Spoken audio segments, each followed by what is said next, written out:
Shattered in 6 seconds, the wife and brother of Steve Perkins sitting down with us tonight, almost 5 weeks since their loved one was shot and killed by Decatur police. WAAY 31's Maddie McCaffrey joins us live now after speaking in depth with Catrella and Nick Perkins about what happened that night and how they're coping. It's a story you'll only see here on WAAY 31. Yeah, Dan and Nikel, they tell me that two things have gotten their family through this trying time right now: the outpouring support from the community and their faith in God. He was my best friend. He was my prayer partner, a great father.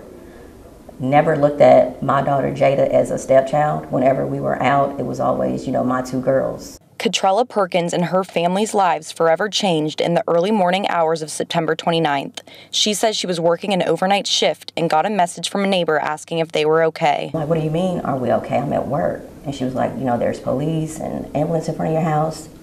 So I immediately called Steve. He didn't answer.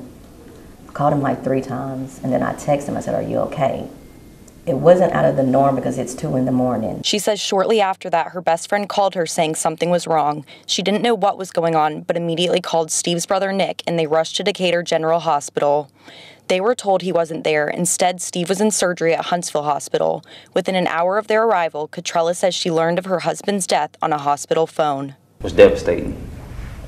They wouldn't allow us to go back to see him. He was taken from the hospital, I think, immediately to forensics. It was just bad. That's her last day seeing her husband. I just seen Steve a couple days prior, and to know that he was in his last moments alone, it's heartbreaking. The family says at that time they still didn't know what led up to Steve's death. Catrella says there was no crime scene when she got home, and nobody from the city or police department called the family that day. There was nothing left but a pool of blood in the yard.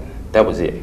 Ring doorbell camera footage of the shooting was posted on social media just hours after Steve's death, sparking the Justice for Steve Perkins movement and prompting protests nearly every day since then. I asked Catrella and Nick if they believe the family will receive justice. I do, and I say that because of my relationship with God. They need time, and we all know God's timing is perfect.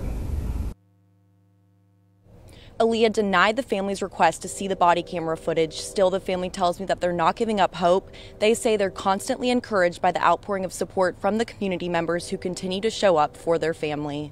Reporting live in Decatur, Maddie McCaffrey, WAAY 31 News.